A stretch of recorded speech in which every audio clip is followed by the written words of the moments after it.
Number 10. Lone Ranger. The Lone Ranger originally started appearing in a comic strip and would later receive his own comic book series in 1948, which went for over 100 issues. Before he was even in comics though, Lone Ranger was a superhero recognized for his radio show, which debuted in the early 1930s. The first few comics consist of compilations of his comic strips, but new stories began with Lone Ranger starting with issue 38, which saw Paul S. Newman writing and Tom Gill on art. The Lone Ranger was known as a mysterious masked Texan Ranger who would fight bandits and outlaws in the Wild West of America, with his loyal pal Tonto and his trusty steed Silver. Hi-ho Silver away! Number 9. Tonto. You didn't think I was going to talk about Lone Ranger and just leave Tonto out of this list, did you? Tonto was originally shown as Lone Ranger's native partner and was part of the Comanche tribe originally. Some may think of him as just a sidekick, but as time progressed his character tended to be more presented as an equal and partner to the Lone Ranger rather than just a sidekick. He got his own comic book spin-off series in the 50s titled The Lone Ranger's Companion Tonto, and was often depicted as being witty and sarcastic, even going on to mock other less favorable portrayals of himself in pop culture that made him seem more savage. I like when heroic characters are self-aware and sassy like that. I feel it. Deadpool, She-Hulk, Tonto. Keep being sassy, keep being witty. Number 8. Green Lantern. Before Hal Jordan or Guy Gardner, there was Alan Scott. He was the first Green Lantern and was created by Mart Nodell, making his comic book debut in All-American Comics issue 16. When this first Green Lantern made his appearance, he probably seemed to be pretty cool, I'm sure. This was way back when the Green Lantern was still an actual lantern, by the way. It's just this lantern he was carrying around. But in retrospect, Alan Scott is known as being one of the silliest Green Lanterns, because he has one of the strangest weaknesses in comic book history. Wood. While there definitely wouldn't be openly gay superheroes for some time yet since he was introduced in 1940, I like to think the fact that he is helpless against wood might pose a double or symbolic meaning. I'll just let you ponder what you will about that. But that's just me. Either way, the weakness is a hilarious one to see in comics, just villains beating him with wooden clubs and baseball bats, and it would later be fully explained and made semi-logical later on, but still, it's ridiculous. And I love it. Number 7. Black Panther. The leader of Wakanda made his first comic book debut appearance in Fantastic Four issue 52 in 1966. He is often credited with being the first black superhero to appear in comics. The only sad thing is that it took us that long to get one. The 60s! Such a long time in comics, so long. He was created by Stan Lee and Jack Kirby. The first story involving him in the pages of Fantastic Four Volume 1 are pretty hilarious and great. If you haven't read them, you kind of should. They're interesting. Black Panther invites the Fantastic Four to Wakanda. Naive as they are, they accept. But what they don't know is that Black Panther longs to fight them. Of course, while the comic originally seems to be spinning Black Panther as a villain, it is later revealed that he only wanted to test them, and the fighting was merely to prove their merit as he needs their help. In the next issue, issue 53, we learn more about his backstory and why he sought out the Fantastic Four. We are also introduced even more to the land of Wakanda with its unique combination of new age tech and tradition,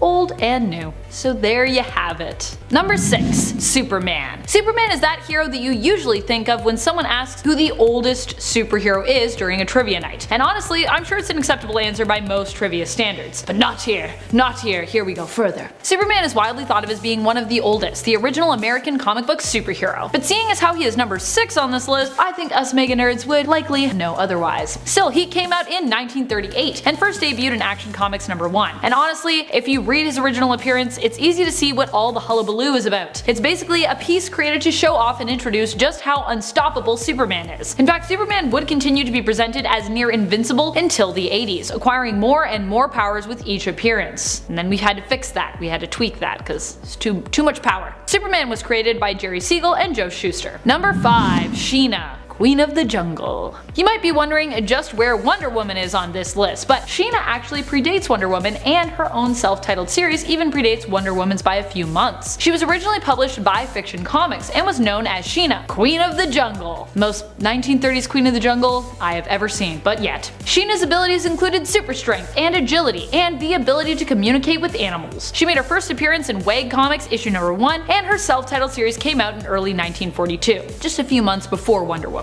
Only a few months. So close, so close! Number 4. Khazar. Khazar is known as being one of the first Marvel superheroes. Can you guess who the other one is? Let me know in the comments. But there are actually two Khazars. The one I'm referring to here is David Rand. He appeared in Marvel before they were even known as Marvel back when they were Timely Comics in 1936. Khazar shared many similarities with Tarzan and was very passionate about protecting the surrounding wildlife and animals where he grew up. He also fought against Germany with the Allies in World War II, fun fact. In fact, the last story we have of him shows him setting out to provide more wartime aid. The other Khazar we would meet later in the 60s was known as Kevin Reginald, and was the son of the man who discovered Savage Land. Both Khazars also appear to be English. They had an English heritage anyways. Interesting. Number 3. The Phantom. The Phantom originated in comic strip form where so many superheroes were originally born. He was created by Lee Falk. The Phantom actually introduced the idea of a costumed adventurer to American comic books. Before that, we didn't really have people in like tight spandex running around. While the Phantom, aka Kit Walker, found popularity in comic strips in the US, his comics didn't quite shine so bright. Internationally, however, the character seemed to do much better, becoming a hit in Australia, Sweden, and Papua New Guinea. He also was originally from a fictional country in Africa, so no wonder he did well in Papua New Guinea. I feel like they were like, I can see some similarities here. Number 2. Buck Rogers. Buck Rogers first appeared in a comic strip. He is a hero who comes from a world of sci-fi set in the future of the 2400s. 24,000s? 2400s, yeah, 2400s. Depending on what medium or comic you're reading, the last 2 digits of that year are also apt to change for his story. He made his comic strip debut as Buck, but the character was originally named Anthony Rogers in the novel that inspired the comics, Armageddon 2419 AD, written by Philip Francis Nolan. The story follows the adventures of a young man who is frozen for almost 500 years in suspended animation before waking up in the future and rediscovering the world he once knew, in a time that he is less familiar with. Honestly, if you aren't aware of Buck Rogers, but you are a fan of cosmic superheroes or sci-fi and weird space adventures, I highly recommend you check this classic out. Also, if you just like some time travel-y stuff. Who doesn't like time travel-y stuff? Everyone is like me, I hate it, but there's a few of us I know that like it. Number 1. Spring-Heeled Jack. Spring-Heeled Jack was originally a character in English folklore and urban legends. His being was reportedly cited all over Great Britain in the 1830s, and the stories involving him inspired writers to use him as a character in both a play and in Penny Dreadful novels, which were short serials, the original comic books really of the time. He has since seen other comic book series dedicated to him as time has progressed. Spring-Heeled Jack was originally described as a gentlemanly looking demon, and later described as looking like the devil himself, complete with horns. He was often known for breathing fire. Whoa, scary stuff. While his character was originally posed as a villain, he later developed into a misunderstood hero, a nobleman who sought to steal from the rich and give to the poor, complete with his own gadgets to help him perform his noble feats. Kinda like Robin Hood meets Batman. It's kinda what he was doing. Meets a guy that looks like a demon. Just combine all those, you got Spring-Heeled Jack. And at 10, Hercules. I think we all know the story of Hercules, whatever version you remember. The Disney animated movie, the DC version, the Roman or the Greek version, it's all generally the same thing. And I mean, even after that, this guy has a rap sheet of like 25 other heroic things he did, just like because he wanted to. A major factor in the well-known tragedy surrounding Hercules is the hatred that the goddess Hera, wife of Zeus, had for him. Because while there were many illegitimate offspring that Zeus, sired, let's say, Hercules was the son of an affair that Zeus had with a mortal woman. And not just any mortal woman, but a mortal that Zeus wanted so badly that he disguised himself as her husband in order to lay with her, and ordered Helios, the god of the sun, to not let the sun rise for 72 hours so that his one last night with her would last. Yeah, so not only is he the bastard of a mortal woman, he's also the product of a forced 3-day night, which I guess doesn't really bother anyone living in like Alaska or Norway, because the whole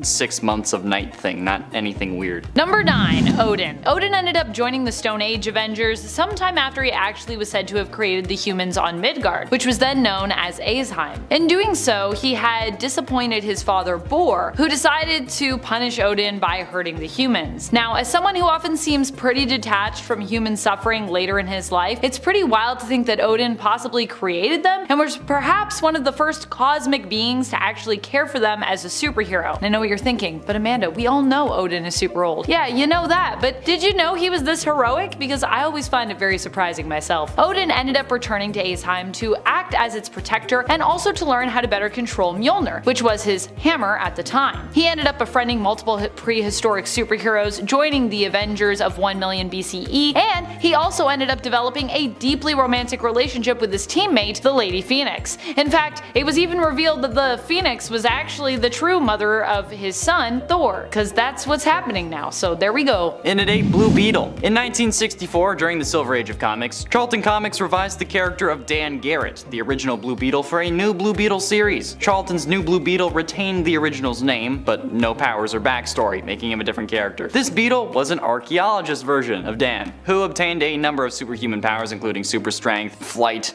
supervision, ability to generate energy blasts from a mythical scarab that he found during a dig in Egypt, where it had been used to imprison an evil mummified pharaoh, because of course it was, which gave way for the DC Comics version of Jaime Reyes. DC's introduction of Jaime Reyes in 2006 retconned and expanded upon the Blue Beetle mythos, but given that the scarab was found during a dig in Egypt, where it was used as an attempt to overthrow Vandal Savage back in the 26th century BCE. Yeah, that's pretty ancient to me, okay? I mean, the scarab was created by Nabu, for God's sakes. Number 7. Cosmic Ghost Rider. Cosmic Ghost Rider is an interesting one. While I initially thought of the prehistoric Ghost Rider Ghost when it came to old Ghost Riders, I realized that despite being from an alternate future, Cosmic Ghost Rider is also ancient. But you know, future ancient. Cosmic Ghost Rider is the spirit of Frank Castle, who ends up becoming the spirit of vengeance after he is killed during Thanos' invasion of Earth. In this version of the story, Thanos succeeds in basically destroying Earth, and by the time Frank returns as Ghost Rider to the planet's surface, it's kinda too late for him to save his friends. He ends up alone on the planet, and after years and years of solitude with no one left to avenge, becomes,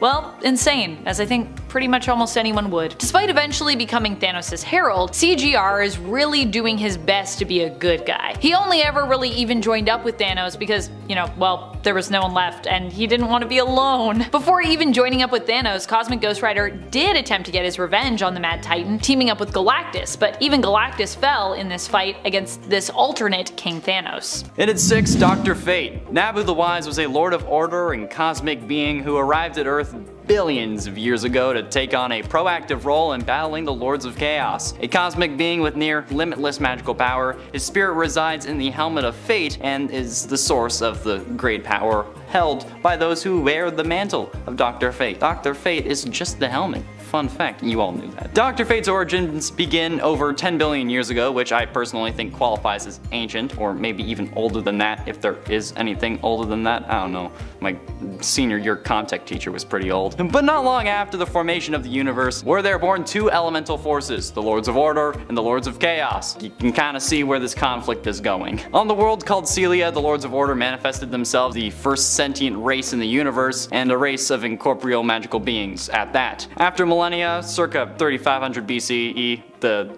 Lords of Order descended onto Earth and then became Nabu the Wise, who was also an advisor to the pharaohs of Egypt. He's old, okay? I don't know what else I said 10 billion years. I think that's pretty solid. Number 5. Lady Phoenix. While I did think that Phoenix was a little too on the nose for my part 1 of this list, there were some who actually requested her in the comments, so fair enough. Some people want to know more about her. And since she was featured in our thumbnail / cover photo for that first part of our list, I felt for all you loyal nerds who came to this part 2, I should oblige you and tell you more about Lady Phoenix. Who is the woman we featured on that thumb? She is also a member of the 1 million BCE Avengers, also nicknamed the Stone Age or Prehistoric Avengers. Before she was the host of the Phoenix, she was simply known as Firehair, named after her bright red hair, which left her abandoned by her parents only shortly after she was born into the world. Anyone who their tribe deemed basically different in some way was sacrificed in this manner. This was also to be the fate of Firehair, but she was rescued by wolves, so she ended up being okay. She grew up among her pack, but eventually joined up with the Tribe Without Fear, a group of prehistoric mutants. Her own mutant powers would manifest, and she would eventually lose her tribe and become bonded to the Phoenix Force. Ultimately resisting its dark temptations, she would go on to become one of the founding members of the Stone Age Avengers alongside Odin. While it was suggested that Lady Phoenix was actually the true mother of Thor, we learned in Avengers 1 million BC issue number 1 from 2022 that her relationship ended with Odin before Thor was born, with Gaia being Thor's natural mother as we knew before, Freya being Thor's adoptive mother, and Lady Phoenix being dubbed kinda like his bonus mother after she helped Gaia give birth to Thor and saved him from a premature death. And then Gaia was like, you can be mother to Thor too. So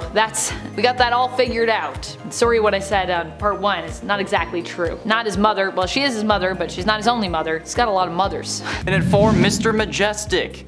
I put this here because I like the word majestic, but also this is kinda weird. Mr. Majestic is a Wildstorm comic superhero created by H.K. Prager and Jim Lee. He made his first appearance in Wild Cats number 11 as a backup story, but he's known for being the strongest superhero in the Wildstorm universe, and he shares quite a few similarities with Superman. But given that Wildstorm is owned by DC, there shouldn't really be any conflict there. Mr. Majestic is originally from the planet Kara and was known as Magistros, but yeah, this isn't like Superman at all. I don't know what you're talking about. Why are you saying that? He has 2 kids, Kanesha and Magistrate, but there was also an infertility crisis in his homeworld, which resulted in only 1 child per woman. Yeah, so how did this happen? Well, Magistros and Coda warrior Lady Xana, who's also later known as other things, it doesn't matter. They were chosen not to breed, but since Coda warriors became priestesses after giving birth, Xana's mother pretended that Kanesha was stillborn and then claimed to have given birth to her herself. Yeah, so basically Kanesha passed off her daughter as her sister,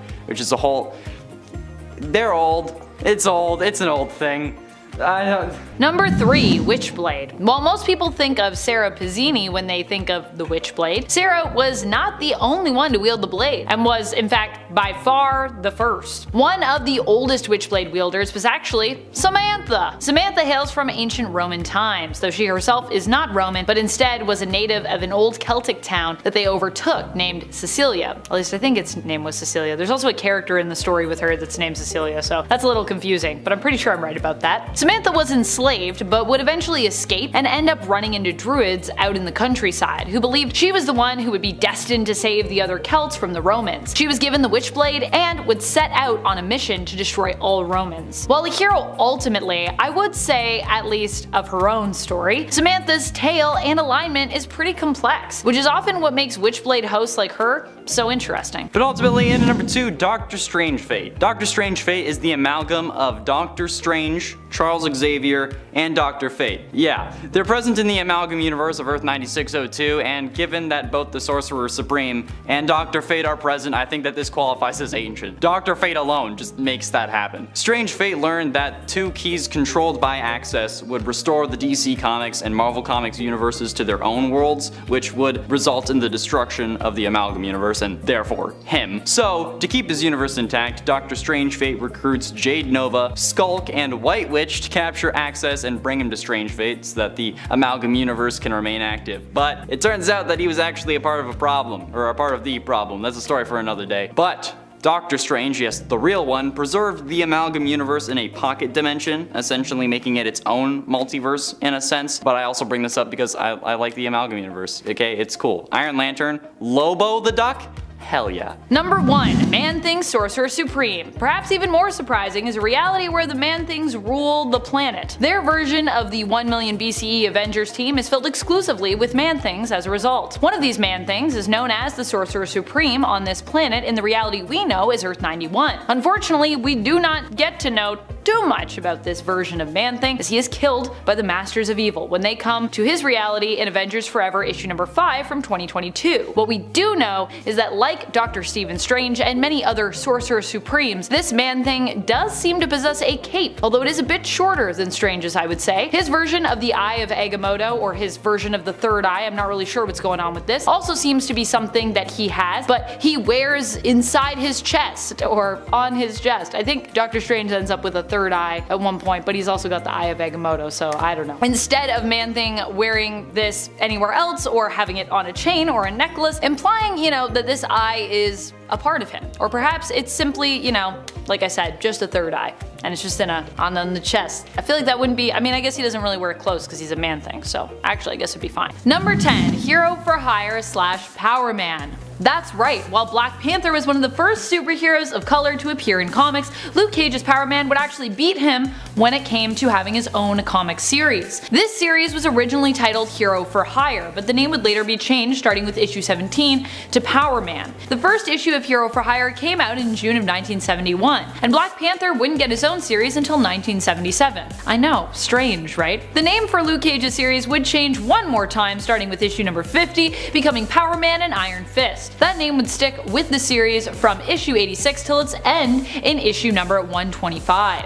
Number 9. The Amazing Spider-Man. When many people think of Marvel Comics, this is often the hero they think of first. The first volume of Amazing Spider-Man would see its very first issue come out in March of 1963, and the first issue was very much an origin story, one that we'd become all too familiar with in the animated series and films to follow about everyone's favorite Spidey-themed hero, Peter Parker's Spider-Man. The series would be a long-standing one and would produce hundreds of issues, and although it has been relaunched, the story of Peter Parker continues to be one that comic book fans everywhere have become obsessed with, making Spider-Man one of the biggest superheroes, especially one of the biggest superheroes to come out of Marvel Comics. Number 8. Fantastic Four. The Human Torch was actually the first character to appear from the Fantastic Four in Marvel Comics number 1 in 1939. Sort of anyways. Marvel Comics was an anthology magazine comprised of various heroes' adventure shorts. I know, I said no anthologies, but I think this is a pretty cool fact. The Human Torch that actually first appeared in Marvel Comics was actually Jim Hammond. Hammond would later be reinvented in the Fantastic Four team as Johnny Storm, Sue's brother, so the character, while different,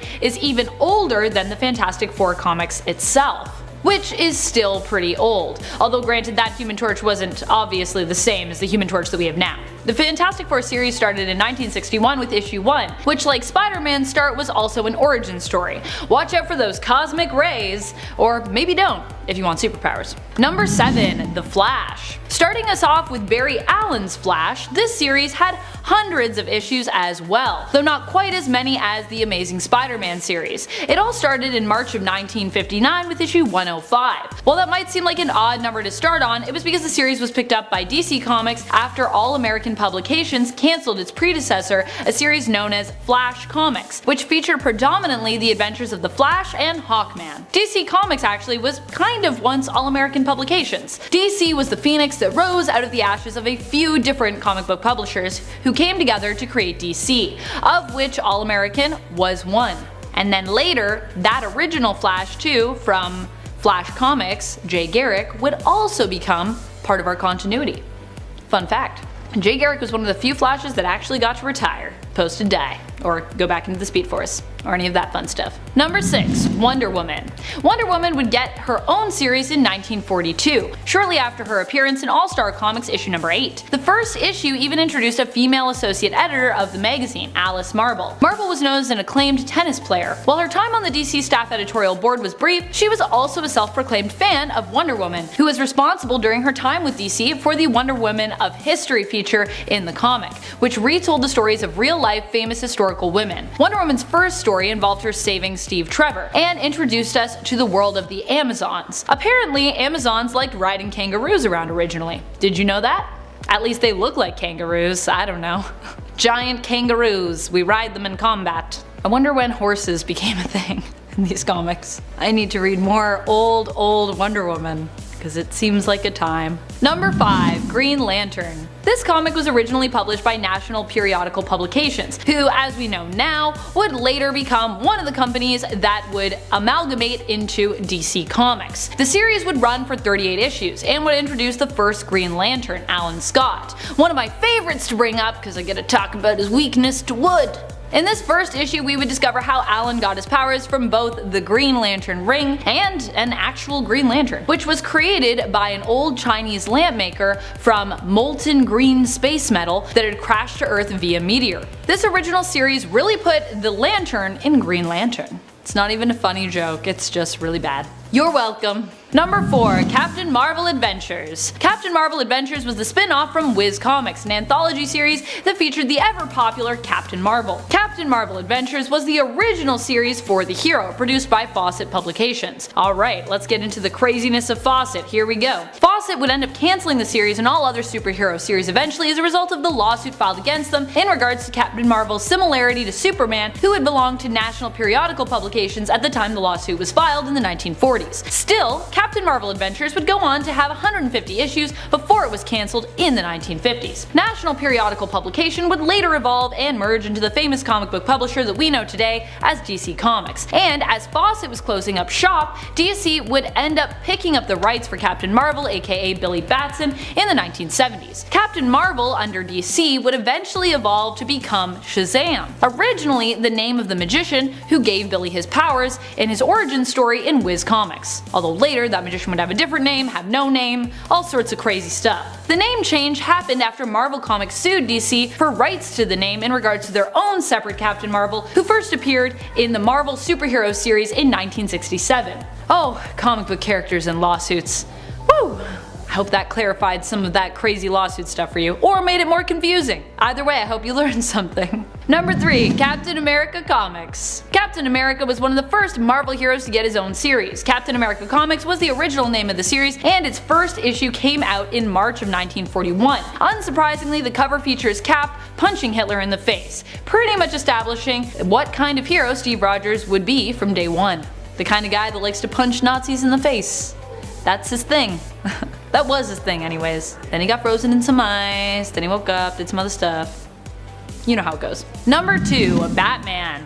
After making his first appearance in the Detective Comics series in issue 27, Batman would shortly after get his own series and go on to be one of the most iconic heroes in comic book history, and obviously one of my favorites. The first issue of Batman came out in March of 1940. It featured an origin story and introduced us to Batman characters who would go on to become some of the most famous, including Robin, James Gordon, Joe Chill, Hugo Strange, Catwoman, and Batman's one true supervillain, the Joker. Number 1. Superman. Superman first appeared in the anthology series Action Comics, and like Batman, he would soon after get a series to call his own. Superman Volume 1 Issue 1 would come out in June of 1939, almost a full year before his future BFF and fellow JLA member Batman. Superman's first issue was the typical origin story fare, but as soon as issue 2, we would also find ourselves introduced to some of Superman's mainstays, mostly in the way of supporting characters. In issue 2, we would meet both Superman's young pal Jimmy Olsen and his future girlfriend slash wife slash baby mama Lois Lane. Slash sometimes she's superwoman herself. That's also happened.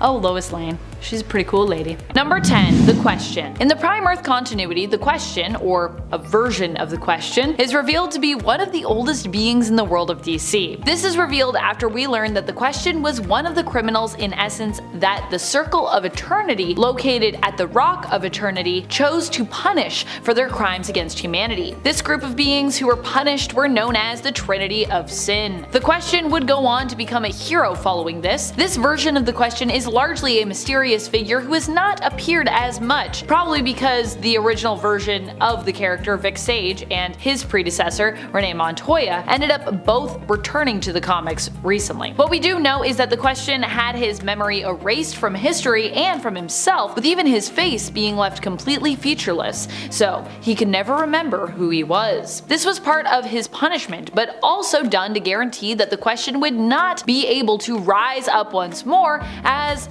he had threatened to do originally, since he would no longer be able to remember what exactly he had done and why in the first place. So how can he return if he doesn't even know, why he was doing it in the first place? And apparently, we may never get to know any of this either, unless somebody returns to tell the rest of this version of the Question's tale. And friends, before we move on to our next spot on this list, if you love what we do here at Top 10 Nerd, and if you also love superheroes that are surprisingly old, be sure to let us know by giving this video a thumbs up. Number 9. The Eternals. The Eternals are simply a group of heroes most people don't often think of, which is why I'm including them here. Despite them coming to the MCU, I would still say there are tons out there who have fallen off the MCU bandwagon recently and kind of just weren't particularly compelled to watch this film. So there are still a lot who do not know about the Eternals, which is unfortunate. This is a huge shame, I think, because the Eternals are really a cool group of heroes who have existed for millennia. Initially, their origin was that they were prehistoric humans who were basically modified by celestial tech, turned into their own race of beings. Later on, we'd get an additional bit of information on their origin in terms of kind of how they worked, how they operated, with them being resurrected by the Great Machine on the regular anytime they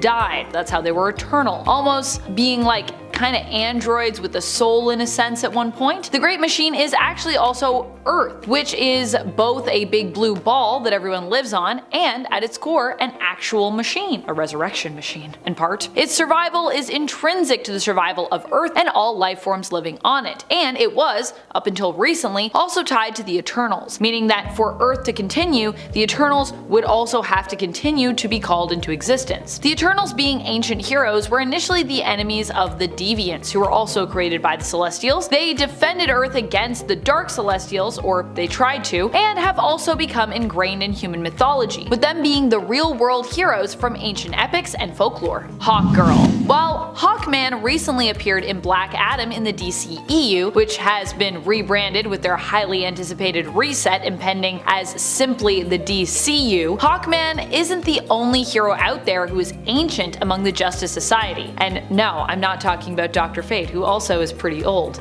In fact, many people probably didn't even know that Hawkman was really even ancient per se. He doesn't look old, that's for sure, but he is, in fact, not in body, but in soul. Hawkman is the reincarnated soul of ancient Egyptian Prince Khufu Qatar. Carter Hall is only the latest in a line of incarnations of the prince in the comics, and his love, Shayara, was also reincarnated as well throughout the years, becoming known as the hero Hawkgirl and also as Hawkwoman. Later, this origin would be retconned, tweaked somewhat, so they'd actually be even older than ancient Egypt, instead becoming ancient aliens from the planet Thanagar, who simply came to Earth. Their original souls in this version of the tale were each believed to belong to Shra and Qatar the Deathbringer, who were both cursed to be reincarnated alongside each other throughout eternity. Number 7. Iron Fist. Fan Fei is the Iron Fist of the Stone Age Avengers, also known as the Avengers of 1 million BCE. Fan Fei is actually the reason why the ritual to become the Iron Fist and gain its unique powers was all about fighting Shao Lao in a battle to the death. This wasn't, however, because Kunlun wanted to challenge Fan at the time and believe she should,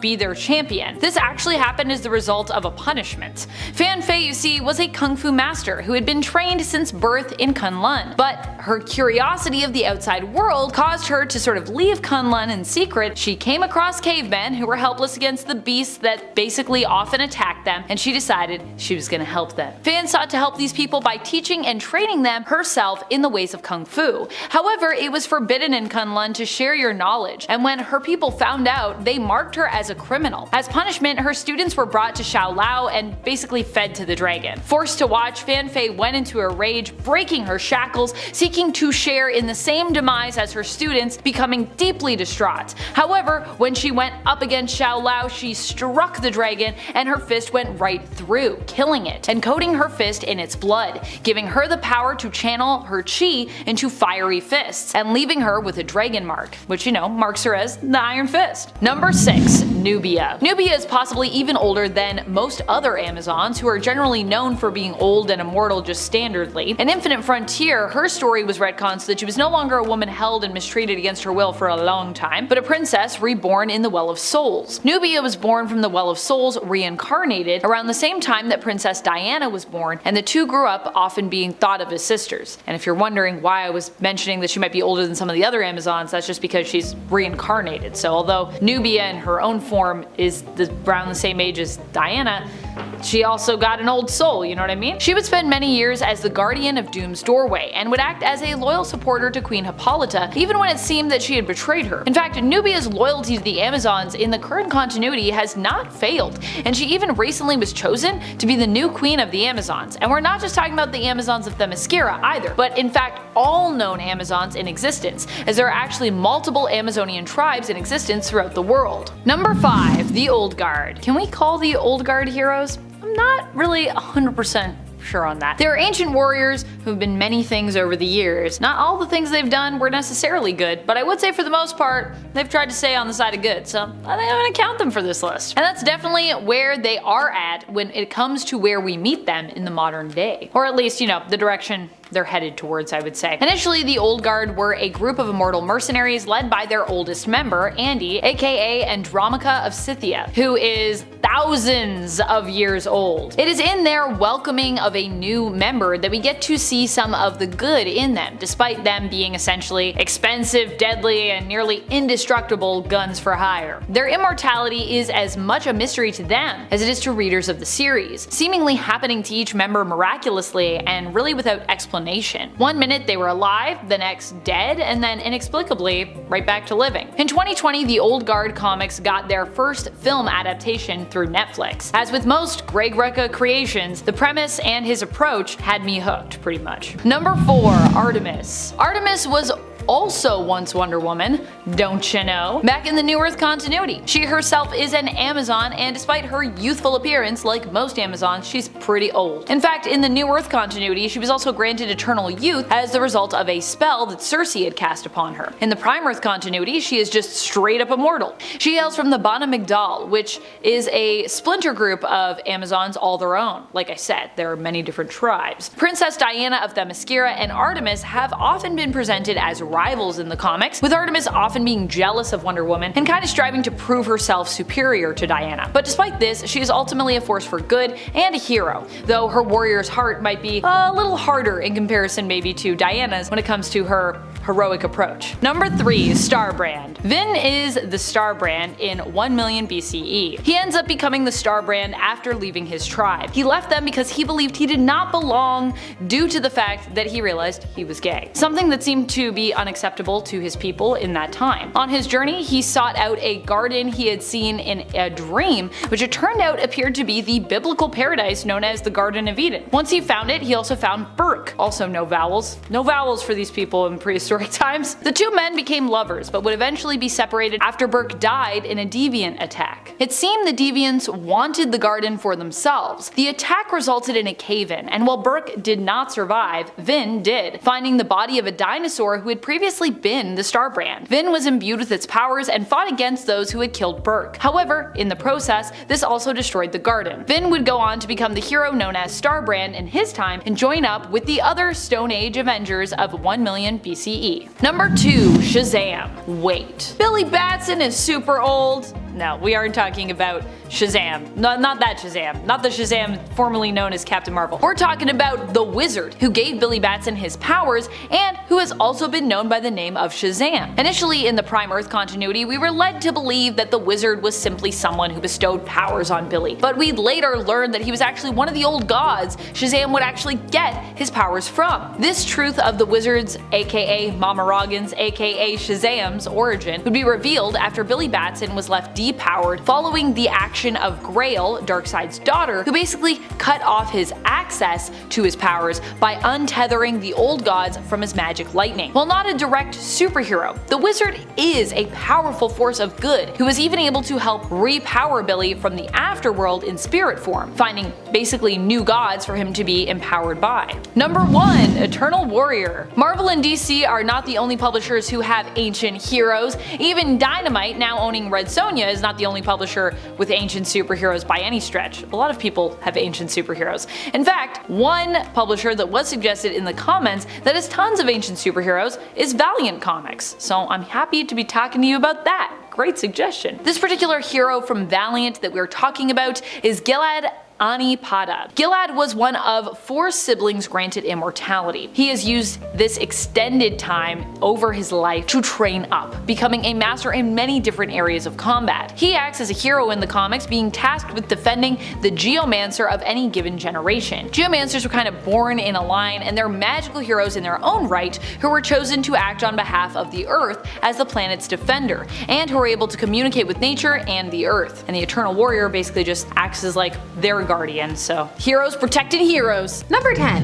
Wolverine. Yes, Wolverine has been a member of the Avengers, but at this point, I mean, who hasn't? Between honorary membership and various teams, they've accepted many people. While Wolverine was a full-fledged member, he was one of the new Avengers who joined in 2005, and from there on in would find some form of affiliation, say such as with the Savage Avengers. Wolverine, aka James Howlett, is quite long-lived. He made it onto the list of oldest mutants as well. Wolverine was allegedly born in 1832 or 1886, depending upon which comic you're reading, because Wolverine's history shifts to the point that it's actually a bit of a joke. Some other publications clock him at over 200. The point is, he's old. He's older than Cap. So we have his mutant abilities to thank for this. They allow him to age at a slower pace than most people thanks to his healing factor. His cells regenerate at a much faster rate, keeping them younger and healthier than the natural slow march of time. Number 9. Captain America. Starting off with one of the younger members on the list, Captain America. Captain America's age comes from the time that he spent frozen in ice. So he is physically still pretty young, but if you count all the frozen years, he's over 100 years old. And yes, that counts. Kinda like being born on a leap year, but not really. How old are you? Captain America is one of the earliest members of the Avengers, but not one of the founders. No, the group was already founded when he was located frozen in ice. So he was a new recruit, but he became such a presence that he's often associated with the founding, and as a leader of the team. So Cap enjoys a position of high standing, and you can always pull out some "he's old" jokes in case you need or want them, which the MCU did in abundance.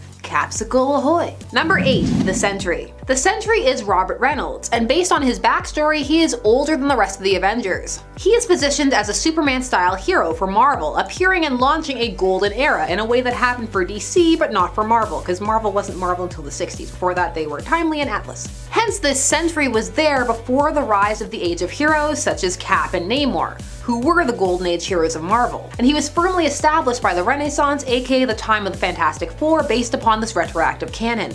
The Sentry seemingly doesn't age because of the serum that was the catalyst for him receiving his powers, which also triggered a photosynthetic response that causes him to not only absorb solar energy, but moved his molecules a tenth of a second ahead in time, which causes him to be immensely powerful for reasons. The Sentry, once he was established in canon, earns a place as one of the oldest Avengers. He joined the team in the New Avengers in 2005. Number 7. Namor. Why yes, the Submariner Imperious Rex has been on the Avengers. He joined in the 1980s in issue 262. Good old Namor Mackenzie. Once you know that's his name, you can't stop saying it. Namor also made our oldest mutants list because for a time he was called the First Mutant, a title he has since lost as he is not really a mutant at all, but instead a hybrid. Namor was born around 1916 as a way to account for him being a Golden Age hero but still around the Silver Age and Modern Age. He ages slowly.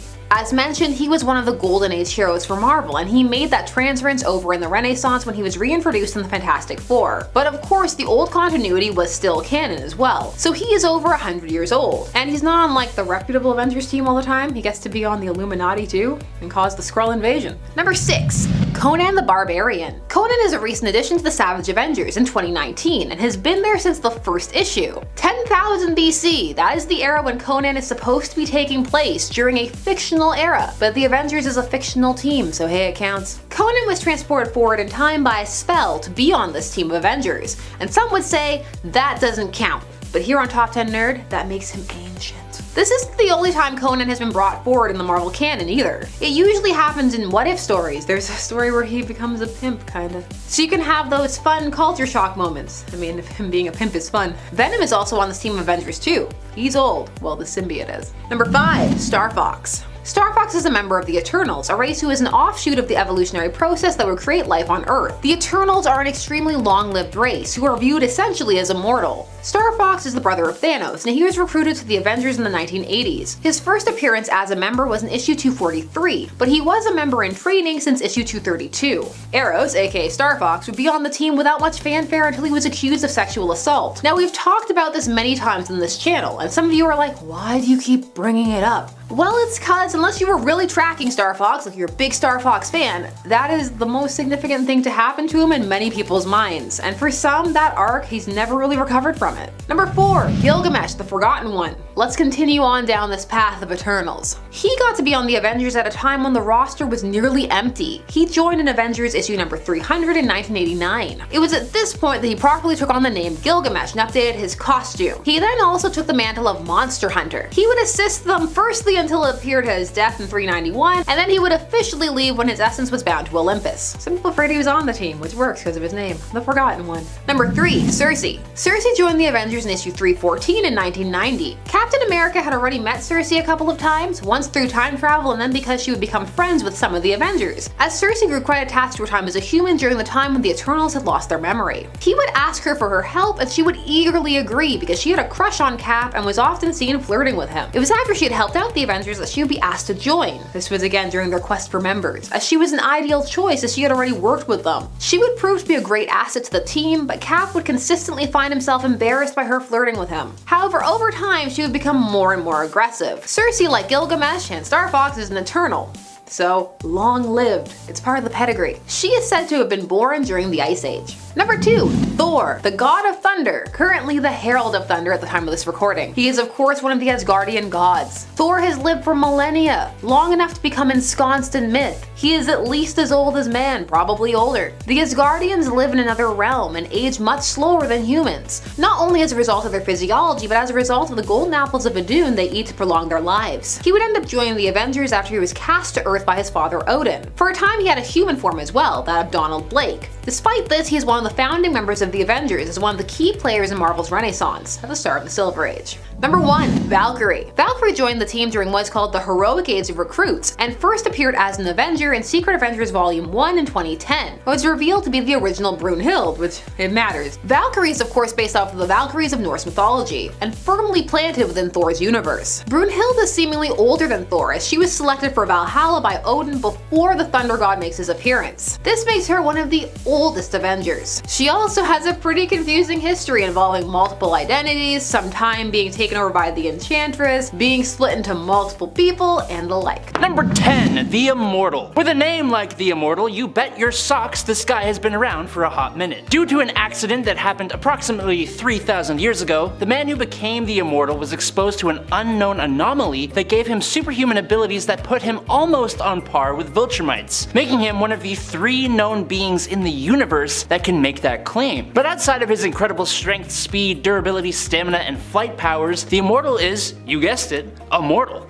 Able to regenerate at an insanely fast rate, regrowing limbs and organs, not needing food, water, or oxygen to survive, and being immune to all poisons, toxins, venoms, viruses, bacteria, parasites, pathogens, and allergens. However, funnily enough, there is a way to, quote, kill him. If the Immortal's head is separated from his torso, it needs to be manually reattached for his healing factor to activate. But despite that, even when they aren't attached, he still remains perfectly preserved until the reattachment happens. He's been around for so long that he's been a knight possibly under King Arthur as Lancelot, an explorer under or possibly as Christopher Columbus in the Spanish Armada. He fought in the American Revolution, became president of the United States by taking the alias of this guy Abraham Lincoln you might have heard of, and he fought as a soldier in the First World War. In the 1930s is when he officially became a superhero and more recently became a member of the Guardians of the Globe. And friends, before we move on to our next spot on this list, if you love what we do here at Top 10 Nerd, why not show us you love us by clicking that like button? Hey. Number 9. The Darkness. The story featuring this host of the Darkness is so vicious and bloody, but also just so raw and emotional. I love it personally. While many think of a Jackie Estacado when they think of the Darkness, he is not the only host the Darkness entity has ever had, which honestly, if you're familiar with the story of Jackie, you'd probably also kind of know that because, you know, it gets passed down. In fact, there were many who came before Jackie. Case in point, Estacado, the Darkness host who is a leader of a Visigoth tribe during the final days of the ancient Roman Empire, circa 410 BC, after its downfall had really already begun, and some would say even kind of already concluded, I guess. Estacado is a known rebel against the Roman Empire, and a powerful one at that, wielding the Darkness in his fight against the last standing Roman legions. He ends up going head to head with Legatus and his legion after already dying and being resurrected by the Darkness twice. While he offers Legatus a chance to surrender,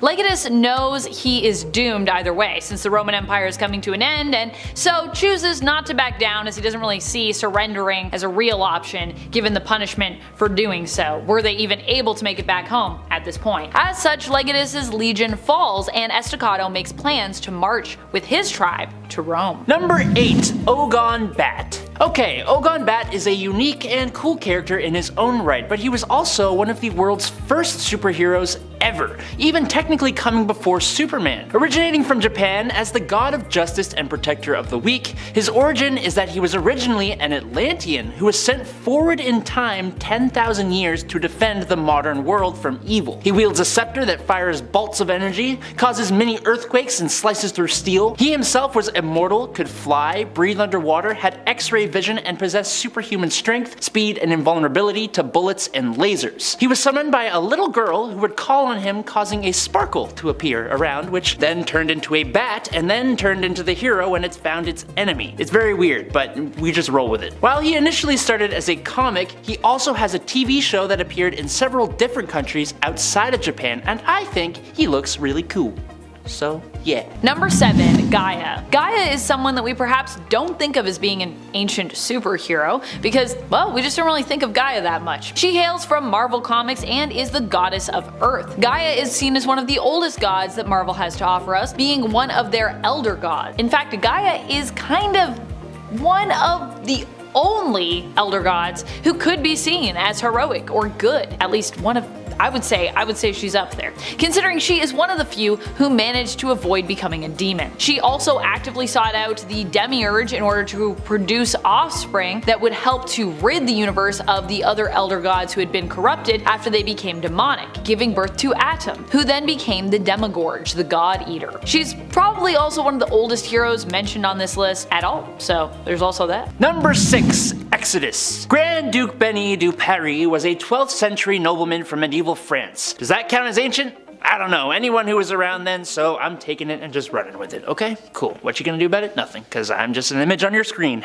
As an adult, Benny was a crusader for the Knights Templar sent to Jerusalem during the Crusades, and he even became best friends with Eobar Garrington, the Black Knight of that era. The two had set out on a quest to find the Tower of Power, when his abilities manifested after an encounter with the Phoenix Force, which were then improved further thanks to the mutant apocalypse. But thanks to Big Blue, Exodus was trapped in a tomb until the modern day when he was awoken by Magneto and joined his cause. Exodus is one of the most powerful psionic mutants in existence, with such a pristine use of telekinesis and telepathy that he can even alter electrons and molecules. His power is so strong that Marvel even had to debuff him by making his powers dependent on his or others' level of faith in this mutant, although he still regularly kicks some serious butt. Number 5, Conan the Barbarian. That's right, Conan is an ancient superhero who actually also hails from Marvel. Not only that, but he was also an Avenger. Despite technically being a Marvel superhero, Conan is also kind of otherworldly, hailing from the sword and fantasy genre of comics. Although for Marvel, Conan is still labeled as an Earth 616 character, hailing from their main comic book reality. He does, however, come from the Hyborian Age, an old hero from the past. But he was one of the heroes still summoned by Doctor Strange and Elektra when they brought together their own team of Savage Avengers to stand against the threat of Kulan Gath. This went down in Jerry Dugan and Adam Gorham's Savage Avengers series, which I still really want to read. It looks super good. It just looks like such a great time. And Conan's presence on the team is definitely part of the reason for my motivation to jump into this series. Hopefully in the near future. I have a lot of things to read. Number 4. Medieval Spawn. Okay, I'm gonna come right out and say this, I know nothing about Spawn. I did not watch the show, I never read the comics, I really have no right to be standing here in front of you talking about him, but I'm doing it anyways.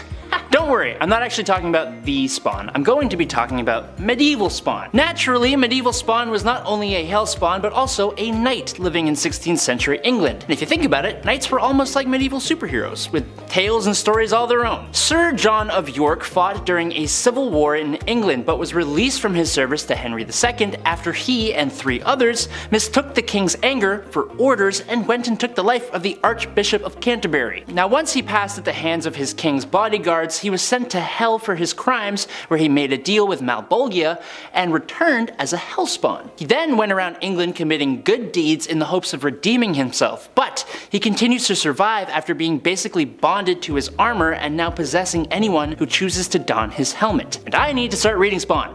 Right now. Number 3, Red Sonja. Red Sonja is an interesting one to think of as old, considering how she is often portrayed in the comics, but like Conan, who I touched on during the part 1 of this list, Sonya herself is also ancient in the sense that she hails from the past, the Hyborian Age. She was a creation of Robert E. Howard's, who initially existed within Marvel, but eventually ended up being moved over to Dynamite when it comes to who owns the right to this fiery, fierce warrior character. The Hyborian Age was actually a pastime in Marvel history, at least that is what we're led to believe based on the fact that both she and Conan hail from the reality of Earth 616. Red Sonja set out on her path to become a fierce fighter at a young age, after she was left orphaned when her family were killed and her people were attacked by a group of mercenaries. Red Sonja hails from Western Hyrcania and often fights to help those who cannot help themselves, even sometimes training those she comes across so that they might actually act as a hero in their own story. She is sometimes also a sword for hire, but generally only takes jobs that kind of fit with her own particular moral code. And she does have a moral code, even though she's a mercenary a lot of the times. Number 2. Martian Manhunter. You know, I didn't actually know how old Martian Manhunter is. I knew that he was the last of his race of Martians, and I know that he is extremely powerful and should never be slept on. And I know that he speaks with the resolve and intelligence of someone who has seen some serious shiznit. But when I found out that according to DC, he is in the ballpark of around or over 220 million years old, I gotta say, I took a moment to just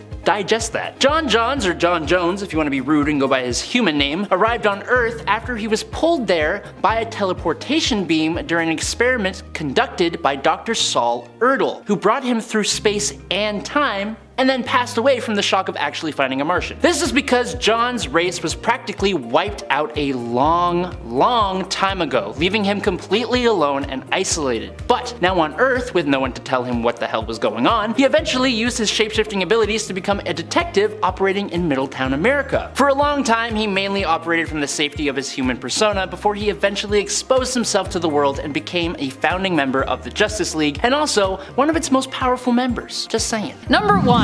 Ghost Rider. Way before Johnny Blaze was even ever born, there was Ghost. Ghost is the original Ghost Rider, or at least believed to be the original Ghost Rider, the initial spirit of vengeance. Retroactively anyways, as he made his first comic book appearance after Johnny Blaze historically, appearing in Marvel Legacy issue number 1 from 2017. So obviously that's pretty recent, but you know, canonically one of the first. Ghost became the first Ghost Rider during the Prehistoric era and did so in order to defeat the mysterious Wendigo, who took over his pack, becoming their leader, only to eat the pack members save for Ghost. Ghost would stumble upon a snake and speak its real name in order to become Ghost Rider, the spirit of vengeance. He also has a cool mammoth, or he had a cool mammoth, and then he got another mammoth, and I think that mammoth's gone too, but he likes mammoths. He would go on to join up with the Avengers of 1 million BC. Number 10. Venom. Venom would technically make its first appearance in issue 252 of volume 1 of the Amazing Spider-Man series, but it wouldn't be until almost 50 issues later in issue 299 that the suit would develop a mind of its own, or well, find its own mind with that of Eddie Brock's mind, and be introduced to us again as Venom.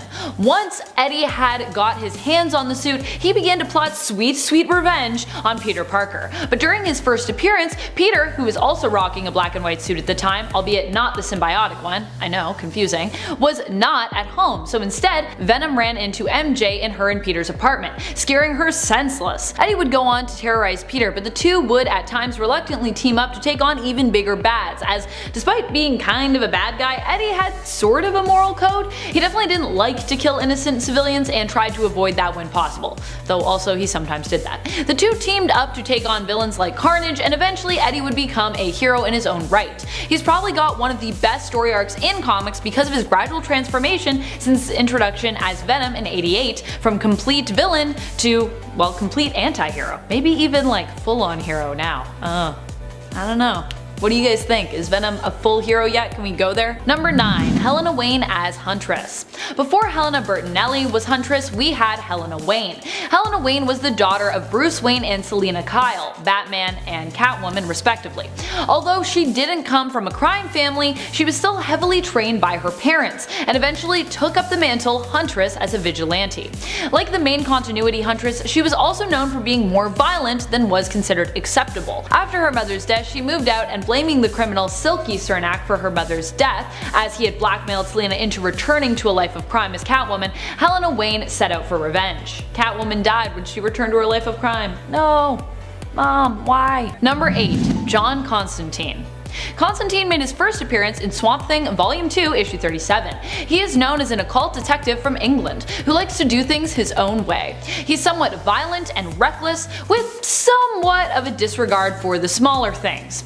To John, sometimes you have to break a few eggs or sacrifice a few souls to make an omelet. And as long as it's for the greater good, he's sometimes fine with that. In his own series Hellblazer, which started in 1988 and ran for over 300 issues, the original tone of the series was quite dark, because the series also came out as part of DC's Vertigo line, which was known for being one of the darkest imprints that DC ever had.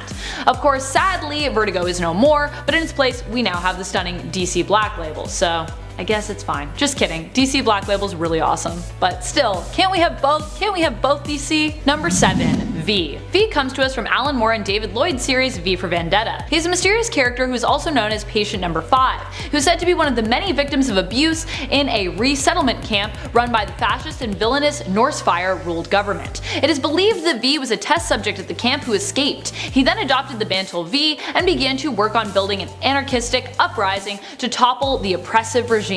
His methods were meant to appear morally ambiguous so that readers could decide how to see him, as a hero or as a madman. V made his first appearance in the series Warrior in issue number 1. Also, if you haven't checked out that little story that he's in Warrior, V for Vendetta, it's really great.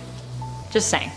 Also, the series is great. Number 6. Black Cat. Black Cat was first introduced in The Amazing Spider-Man Volume 1, Issue 194 as a thief, and she continued to be that for quite a while. But she was also introduced as a love interest for Spider-Man at the same time, which she would also continue to be for some time.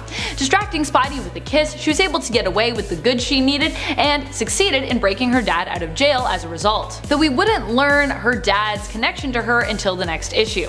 Being a mysterious figure with self-serving motives has always left her painted as an anti-hero, even when she has heroic intentions at heart. Although Felicia Hardy has played both sides before as well, being a full-on hero and a full-on criminal at times. Number 5. Punisher.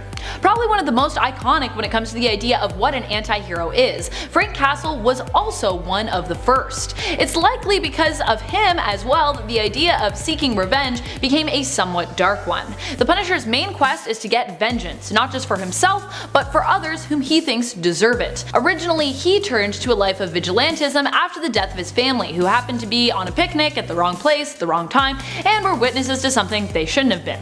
As such, they were eliminated by the mob. Despite also being shot, Frank survived the attack, though the rest of his family died, and as a result, he swore revenge. He is also known for being an overly violent hero who fights with guns, which is something most heroes look down upon, preferring to use non-lethal force. The Punisher would achieve next-level anti-hero status when he also became the first anti-hero to kill the entire Marvel Universe in 1995, in Punisher Kills the Marvel Universe, paving the way for another popular anti-hero, Deadpool, to also do so years later. Of course, it would take Deadpool until the 2000s before that would even be a thing for him. The 2010s, as it were, actually. Number 4. Wolverine. Logan, being considered a little more rough around the edges and animalistic, is what quickly granted him an anti-hero status. As far as superheroes go, he was different. He made his first full appearance in The Incredible Hulk Volume 1, Issue 181. Since the beginning, his violent nature and broodiness has made him both well-loved by fans, but sometimes disliked by other heroes. He also has less hang-ups when it comes to killing people, even suggesting at times that it's the best course of action when dealing with villains, and having a pretty big thing for mercy killing when it comes to other heroes. This has also made Logan one of the biggest anti-heroes in the X-Men world. He just kills tons of people. People will be like, I think I'm gonna die, and he's like, I got you, don't worry. I'll make it quick. Number 3. Magneto. Magneto has been known as the foil to X-Men's Professor Xavier for years. Xavier was also the leader of the X-Men, while Magneto was the leader of the first Brotherhood of Evil Mutants, who were often the X-Men's enemies. Still, Magneto does what he does often to make the life of mutants better, albeit through punishing humanity, which, you know, not so great. And while he has spent a lot of time being a villain, over the years he has definitely shifted more to anti-hero, especially in the new Dawn of X mutant relaunch, where he often works alongside Charles. Although Charles is always like, calm down, man. And he's like, no! I will slightly overreact. because I'm Magneto and that's what I do. Number 2. Catwoman. Catwoman has always operated more on the edge of what's right and wrong since her introduction, which is part of the huge appeal when it comes to her, and has been part of a huge problem in regards to her on and off again relationship with Batman. Though Batman wasn't really a saint either when it came to his early days, but anyways. When Catwoman first appeared in Batman Volume 1 issue number 1, it was as a jewel thief, and Batman at the time was engaged to a woman named Julie. Still, he was tempted to join her and become her king of crime, but when he refused her, she managed to escape his clutches, sneaking away. Batman really hoped that he'd run into her again despite her criminal tendencies, and despite the fact that he was engaged, and his wish would eventually be granted. Catwoman would even team up with Batman and join him in his acts of heroism, though originally it would often be for her own motives alone, but she became more of a hero as time went on. Number 1. Namor. Namor is an interesting one. When he first debuted in Motion Picture Funnies Weekly, it was as a young prince attacking land dwellers, seeking revenge for his people. He would then go on to join the fight in World War II, fighting against Nazis with heroes such as Captain America. Later, he would forget who he was and only regain his memories when he was accidentally knocked into the ocean in the original Fantastic Four series by Johnny Storm. He would then rediscover who he was, and that the kingdom that had been his underwater home had been destroyed by the Humans' War's nuclear bomb tests, and as a result would attack the land, becoming a villain. Again. Since then, he has done a variety of good and not always so good things, but what remains constant is that Namor's methods have pretty much always been questionable. His return to being good, but in his own way, and still while thinking very highly of himself, made him an anti-hero. And while he is very passionate about protecting his people, there is no doubt that this means he would also do anything to safeguard Atlantis, regardless of how morally ambiguous or severe it might be.